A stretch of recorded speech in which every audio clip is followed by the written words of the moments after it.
დავბრუნდით პირდაპირ ეთერში ჩვენი ნინო იოსელიანი შემოგვიერთდა. ჩემი ნინო იოსელიანი. შენიც. ყველას ნინო იოსელიანი შემოგვიერთდა. ეს კი იმას ნიშნავს, რომ ვისაუბრებ ძალიან საინტერესო თემებზე, იმ თემებზე, რომელიც განხილულია OK-ის ამ ნომერში. OK-ის იანვრის ნომერში და ჩვენ ვილაპარაკებთ ვარსკვლავურ რეზუმეზე. ეს არის ინფორმაცია, რომელიც არ არის ყველასთვის ცნობილი, მაგრამ ჩვენ ახლა ჩვენ ტელემაყურებელს მოუყვებით. ჩვენი ვარსკვლავების რეზუმეში ნამდვილად არის. თუ რას აკეთებდნენ ისინი, სანამ წარმატებას მიაღწევდნენ და სად მუშაობდნენ. ეს რა თქმა უნდა, ისეთი ინფორმაცია არის, რომ ეს ყველგან არდევს, ეს ხშირად ვერ შევხვდებით და რაც ძალიან საინტერესო არის, ეს ჩვენ ზუსტად ჟურნალმა OK-მ აღმოვაჩინეთ და გადავწყვეტეთ ჟურნალში გაგვეთავსებინა ეს ინფორმაცია. პირველი მე მინდა დავიწყო მადონათი. მადონა ყველასთვის ცნობილი მომღერალი არის, მაგრამ ის სანამ პოპულარული გახდებოდა და ყველასთვის ცნობილი მადონა იქნებოდა, ის მუშაობდა Dunkin' Donuts-ში გამყიდულად და ამის შემდეგ დაიწყო მისი ამის შემდეგ გახდა Dunkin' Donuts-დან დიდ სცენამდე, ასე ვთქვათ. სტინგი, ყველასთვის საყვარელი მომღერალი, რომელიც საქართველოშიც არის ნამყოფი, მუშაობდა ავტობუსში ბილეთების კონტროლიორად და ბილეთებს ამოწმებდა. შემდეგ მან დაიწყო მუშაობა სკოლაში და 2 წლის მანძილზე მუშაობდა მასწავლებლად და ამის შემდეგ კი გადავიდა სულ სხვა სფეროში და გახდა ცნობილი მომღერალი.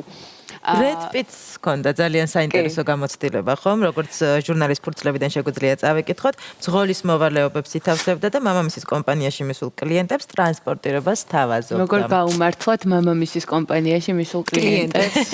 ეს პასპორტი რა დახვდებოდათ?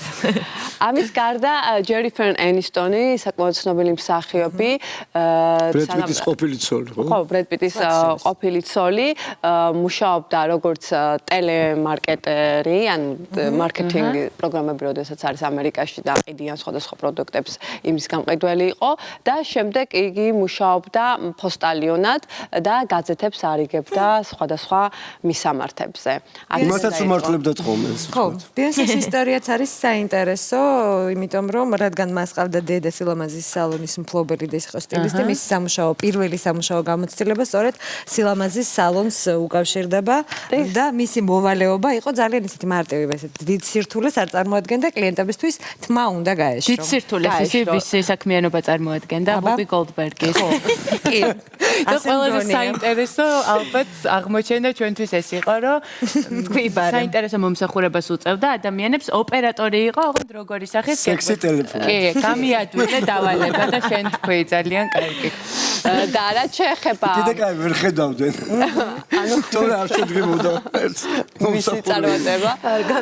და შემდეგ შერი, ცნობილი მომღერალი, ის მუშაობდა ერთ-ერთი კომერციული ცენტრის კარის ქალად, ასე ვთქვათ, და არა კარის კაცად, ის კარებს უღებდა, მოსულს სტუმრებს და ხურავდა. რაც ძალიან საინტერესოა ეს შონ კონერის ისტორია. მე მგონი არ არსებობს სფერო, რომელშიც მას არ უმუშავია და ნამდვილად იმსახურებს ყველაზე შრომის მოყვარე ვარსკვლავის სტატუსს. რძის დამტარებლად დაიწყო მუშაობა, შემდეგ სამეფო ფლოტს შეუერთდა, სადაც ჯანმრთელობის გაუარესების გამო იქიდან მალე გამოუშვეს. მძღოლად, აუზის მწმენდავად, დაცვის თანამშრომლად, დამკრძალავ ბიუროს თანამშრომლადაც კი მუშაობდა. სასახლეებს წმენდა. შემდეგ კულტურიზმით დაინტერესდა, ნამდვილი ჯეიმს ბონდია, ყველაფერს აკეთებდა. ფეხბურთელობასაც ახერხებდა, მოკლედ ვიდრე ის შონ კონერი გახდებოდა. რომელსაც ეს რაც ვიცით მასზე და რაც არ ვიცით. შეიძლება კიდე ამის მიღმა რამე დაფარული იყოს. ანუ ყველაზე ბევრი იშრობა შონ კონერმა, რომ რაღაცისთვის მიეღწია და რაც შეეხება Meg Ryan-ს, ის ბავშვობიდანვე ოცნებობდა გამხდარიყო მსახიობი, თუმცა მან დაიწყო თავისი კარიერა და მან დაამთავრა ჟურნალისტიკური ფაკულტეტი და მუშაობდა როგორც ჟურნალისტი და შემდეგ უკვე რადგანაც მისი გატაცება იყო ეს მსახიობობა გადავიდა. ხო, სხვაჩხერს ამბობს, რომ სარეკლამო რგოლებში მონაწილეობა მიმახვედრა ის, რომ მსახიობობა ჩემი ნამდვილი მოწოდება იყო. სწორედ ამის შემდეგ გადაწყვიტა გამხდარიყო მსახიობი. საინტერესოა. კარგი გადაწყვეტილება მომსახურება. ჩემი პირველი სამსახური იყო 4 წელს ვიყავ პირდაპირ პიანინოსთან თავში. ყველაზე მაგარი სამსახური. არანაირი სხვა რაღაცა მიდრეკი განცდილებები არ მქონია ბავშვი. არაფერში არ მოგისინჯებს თავი მუსიკის გარდა. ზუსტად რომ იცი რა გინდა კომპოზიტორი შორტებშიო დღეს ყველაზე კარგი რაღაც თქვა რაც დამამახსოვრდა. და ამ საინტერესო თემებიდან მინდა გადავინაცვლოთ კიდევ ერთ-ერთ ყველაზე აქტუალურ და საინტერესო თემად, რომელიც ჟურნალმა OK-მ გამოავლინა იანვრის ნომერში. ეს არის Hotman 2015-ის სია. ეს სია არის გაყოფილი ორ ნაწილად, სადაც არიან ქართველი მამაკაცები და უცხოელი მამაკაცები. ხუთეული. და სწორედ ჩვენი ტემპერატურა ნამდვილად აიცი. მოგესალმებით, ერეკლი გეტაძე, ირაკლი მაკაცარია, მოგესალმებით, დიდი მადლობა სტუდიაში მობრძანებისთვის.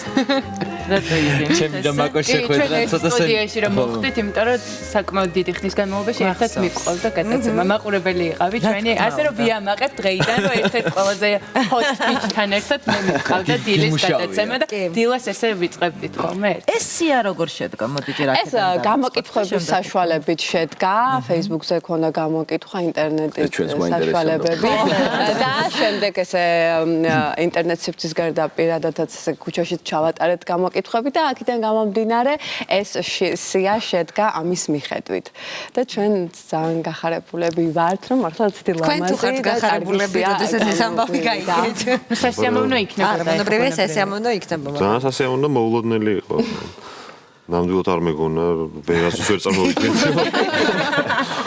ცოტა შოქში ხარ ხო? ხო, არა, შოქში კი არა, რაღაცა ისეთი ძიმე ბავშვი მომქონდა მაგ მხრივ, რომ უირასამ რატო? ან ძიმე არა, რაღაცა ძალიან მოულოდნელი სკოლაშიც რაღაცა გაუგებარი ტიპი ვიყავი. უცებ რაღაცა Hotman 2015. გაუგებარი როგორი რადიატორთან როზის და შემოჩნეველი როჩა. კვადრეგეთი არა. რადიატორთანაც ოზის და თან რო დაფას ახტება ფეხები. რაღაცა ეგ. ანუ ცოტა დაუმორჩილებ ხო, არიან ესეთ. გაუგებარი. მუდმივად გარეთ რო დგა. მაგრამ თუ დავაკვირდებით, რეალურად ესე ხდება, ძალიან ბევრი ჰოლივუდის ვარსკვლავი, რო იხსენებს თავის ბავშვებას, ისინი ყოველთვის სკოლაში იყვნენ რაღაც შეუმჩნევლები, ან თუნდაც სანდრა ბულოკის შემთხვევაში მას ძალიან ხშირად დასცინოდნენ რაღაცა დაჩაგრულები და შემდეგ ამათმა მიაღწიეს დიდ წარმატებას და ერთ-ერთ წელიწადს იყო სანდრა ბულოკი ყველაზე სექსუალურ ქალად აღიარებულიც კი და ეს გაკვირვებული იყო, რომ როგორ შეიძლება ყველა კლასელისთვის სათითაოდ გაიგზავნა ეს ნომერი. ძირითადად რაღაც ესეთი მე ესე ვფიქრობ, რომ აი ბავშვობაში ლამაზი და სიმპათიურები მე ასაკში ცოტა უფრო ფუჭდებიან, კი რაღაც აღარ არიან ისეთები. რასაც ვერ ვიტყვი, მაგალითად ჩვენ კონერზე. ხო, გასაგებია. ალბათ ამ მანდ ორ რაღაცას შეიძლება საუბარი. ერთი არის ალბათ გენეტიკურად, რაც ადამიანს გააჩნია რა, ბავშვობიდან როგორც იზრდება, იცვლება ადამიანი. არის ძალიან ბევრი მაგალითი, როდესაც ადამიანი თავის თავზე მუშაობს. ალბათ ესეც ძალიან მნიშვნელოვანი არის და ალბათ დღესდღეობით მე მაგალითად აი როდესაც ვარჯიშობ და ეს არის ჩემი ცხოვრების სტილი, ესე ვთქვათ, ეს არ არის რაღაცა მე ვარჯიშზე მივდივარ, ანუ ყოველი დღე ეს არის შემადგენელი ნაწილი. მე ვფიქრობ, რომ ადრე როდესაც ცოტა სხვანაირი სოციუმი იყო, სხვა რაღაც ღირებულებები ქონდა, ადამიანები არ აქცევდნენ ამას ყურადღებას და ეს ბუნებრივია. როდესაც გოგოებს სხვანაირი ბიჭები მოწონდათ, ხო იყო ეს? რა თქმა უნდა, იყო ეს, რა თქმა უნდა, იყო ეს. მე ვფიქრობ, მე ვფიქრობ, ეხლაც არის რაღაც გემოვნებაზე, რა თქმა უნდა, არ დაობენ, მაგრამ მე ვფიქრობ, რომ აი ფიზიკურია თუნდაც ეს აღნაგობა ძალიან დამოკიდებული არის იმაზე თუ როგორ მუშაობ შენ თავზე, როგორ იკვებები, როგორ ისვენებ და ესე შემდეგ. შენ თავზე და შენ ტანზე რა თქმა უნდა, ხა ეს მცდელობები რაც ჩამოთვალე გარეგნულ მხარეზე ყოველთვის აისახება, ყოველთვის ასიკეთოთ, რა თქმა უნდა, ბუნებრივია. და არ არსებობს რაღაც ხა მე მგონი სტანდარტი რაღაც სილამაზის უბრალოდ შემდეიცადო რომ რაღაც შენი თავი მაქსიმალურად ალბათ მიიყვანო იმ საუკეთესო ვარიანტამდე რაც შესაძლებელია და ეს ყველაფერი ჩვენ ხელში. მოგწონდეს საკუთარი თავი იმის. ხო, შენი ხედვა მოგწონს შენი თავი? ისე დაიწყო. მე ჩემთვის ძალიან ცუდად ვთქვამთ ხოლმე რომ შენ ხარ ნარცისი, შენ გიждდები შენს თავზე. არა, და აი მაკო დამეთანხმება ძალიან დიდი ხნის მანძილზე ისეთ ვითარებაში გვიწევდა მე და შენ ყოფნა რომ ფაქტობრივად ხედავდი ისეთ როგორც რეალურად ვარ. ხო და რატომ ჩანს ესე მართლა ვერ ხვდები და რეალურად არ ვარ საკუთარ თავზე ზედმეტად შეყვარებული ტიპი. უბრალოდ ვაკეთებ იმას, რისი ვთქვათ შესაძლებლობაც მაქვს მოცემულ მომენტში. ირაკლი ბევრჯერ მინახავს მაგალითად ფიტნეს დარბაზში, ანუ ეს არის ის ერთ-ერთი, რასაც ვაკეთებ ხოლმე. და ისევ და ისევ ჩემი რეჟიმიდან გამომდინარე შეიძლება ზედმეტად ვერც ვუვლიდე თავზე დროც არ რჩებოდეს ამის. რეალურად რა პროფესიას? მსახიობი ვართ, პრინციპში სამივე. მე მარკეტოლოგი ვარ, მაგრამ კინოპროდიუსერი ვარ, ამჟამად ბოლო 1-6 წელი ამ მიმართულებით მუშაობ. რა, მეც გადავუხვიე ჩემს ესე ვთქვათ, ძირითად პროფესიას, კი. ისე უცხოელების ჩამონათვალში ჯადლო ვერ მოხდა და ქართველებში მოხდა მირიანი და რაღაცა. ხო, ამანაზღაურეთ ეს ამბავი. ქართველი ხუთეული გვაქვს უკეთ რაოდენობით გაწყყვეტინებ, გარდა ჩვენთან მოსული სტუმრებისა, წარმოადგენელი სტუმრებისა, ჩვენ ამ სიაში მოხდა ჯორჯ ფინი, რომელიც არის ქართველი და მოღვაწეობს ამერიკაში და მაქს მაჭარაშვილი, ეს არის ლუკ მოდელსის მოდელი, რომელიც ახლა აქ არ იმყოფება ჩვენთან, ანუ ჩვენ ხუთეული. ჩვენ რომ მიგვეღო დათო ამ გამოკითხვაში მონაწილეობა, რა თქმა უნდა, დაგასახელებდით ჩვენ ალტერნატივად. მე დარწმუნებული ვარ, ძალიან ბევრი ვინმე მოხდებოდა კიდევ, იმიტომ რომ საქართველოში საბედნიეროდ დღესდღეობით არსებობს როგორც ქალბატონების ძალიან დიდი რაოდენობა, ასევე მამაკაცების დიდი რაოდენობა, ვინც ხირსეულებს თავის თავზე და ქალბატონების არ ჩატარებულა. ქალბატონების არ ჩატარებულა. ქალბატონები უფრო მეტი არის რეალურად, რომ მამაკაცებში ცოტა უფრო დეფიციტია, იმიტომ რომ საქართველოში არ იყო ესეთი პოპულარული, რომ მამაკაცებს ევარჯიშათ, თავისთვის მოევლოთ და ესეთები ყოფილიყვნენ როგორც ჩვენი სტუმრები არის. პრინციპში ადრე, ეხლა უკვე არ არსებობენ დანარჩენები. ფიტნეს კლუბები რა. იცით რა არის? ყველა სახში განტელებით შეხვდა თუ რაღაც. ბიჭებს მინდა ვკითხავ თითოეულ თქვენგანს.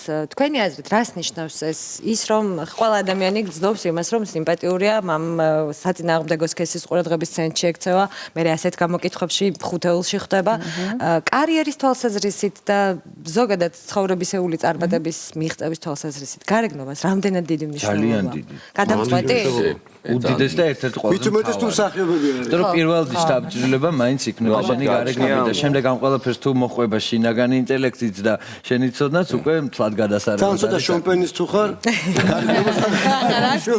პროფესიასაც გააჩნია ალბათ ახლა ბუღალტერი, რომელიც მთელი დღე პატარა ოთახში ზის და რაღაც ციფრებს ითვლის, ვისაც არ აქვს სიტყვაზე ვიძახ შეიძლება შეხება მეტ ადამიანთან, ნუ ნაკლები შანსი არის, მაგრამ თქვათ აი პროდაქშენში მინდა ვთქვა, რომ ძალიან, ნუ ესე ვთქვათ, მეხმარება, იმიტომ რომ ახალ ადამიანებს როდესაც იცნობ და ცდილობ დაარწმუნო, რომ ჩამოვიდენა საქართველოში ფილმი გადაიღონო, თქვათ რაღაც რეკლამა გადაიღონ, რაღაც ეს პირადი დამოკიდებულებაც როლს თამაშობს აუცილებლად.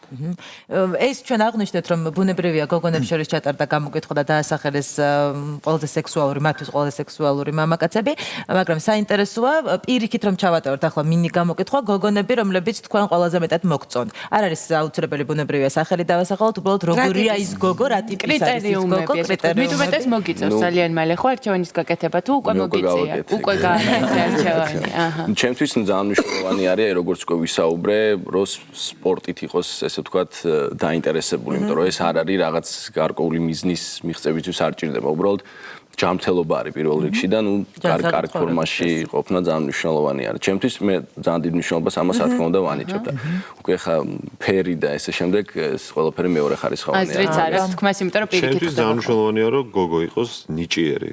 რაღაც ძალიან დიდ ზეგავლენას ახდენს უცებ ჩემზე რა ნიჭიერი თუ არის რა რაღაცა თუ დაუშვათ უკრავს მაგრამ რაღაცა რა განსაკუთრებული ნიჭიერია. მე მგონი ორივე სქესზე ესეა, როცა ადამიანი ნიჭიერია, მე შეიძლება ვიზუალურად სულ არ იყოს ისეთი რომ გაგიჟდა პირველად რა შეხედა, მაგრამ მე გელამაზება ყველაზე ძალიან, როცა რაღაც განსაკუთრებულებაა შენთვის მნიშვნელოვანი, როდესაც თავის ნიჭიერით მირიან. თავარია ალბათ არის ის რომ იუმორის გრძნობა კონდეს, იმიტომ რომ რაღაცა ყოველთვის იუმორის გარეშე ქალი არც ტრაგედია ხალხი ჩამოიჭრა.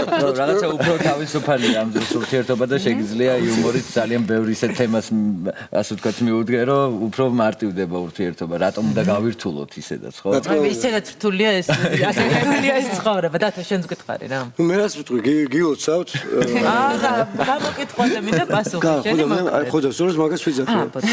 გილოცავთ იმიტომ რომ მე ჩვენც რო ვიყავით თინეიჯერები ჩვენც ძალიან მნიშვნელოვანი იყო როდესაც მოსწონდი გოგოებს ერთი პერიოდში ხუთეული ვიყავით, მე ირაკლი ჩარკვიანი, გეგა კობახიძე, ლევან აბაშიძე და ნიჭიერების ლევან კერესელი და როგორი სიტუაცია იყო ეს ჩვენს გარშემო რომ ნიშნულობა არ ქონდა რომელ ბიჭს მოწონდა ეს გოგო თავარი ამ ხუთეულიდან ყოფილიყო და ის ხუთეული ხო არ აღარ თქვენ შეიძლება თანამედროვე კრიტიკა თუმცა კიდევ ერთხელ გილოცავთ და რაც მნიშვნელოვანია ამ შემთხვევაში ეს არჩევანი უნდა დარჩეს ჩვეულებრივ რამეთ რაც ცხოვრებაში დავუშვათ რაღაცა ტუსოვკაში რომ მიდიხართ გოგებს რომ მოწონხარ აქ კიდევ უფრო მეტმა მოგიწონოს ესეთი რაღაცაა და მაგალითი ქართველი ბიჭებისთვის რომ მოვარონ თავს ისხოვრონ ჯანსაღი ცხოვრების წესით იყვნენ საქმიანები და ეს ადამიანები თავიანთი საქმის პროფესიონალები არიან და რა ვიცი რაც უფრო ბევრი იქნება ესეთი ახალგაზრდა საქართველოში მით უფრო კარგი იქნება ყველასთვის განსაკუთრებით გოგონებისთვის დიდი მადლობა შევისვენოთ ცოტა ხნით და დავბრუნდებით რა თქმა უნდა ძალიან პატარა რეკლამის შემდეგ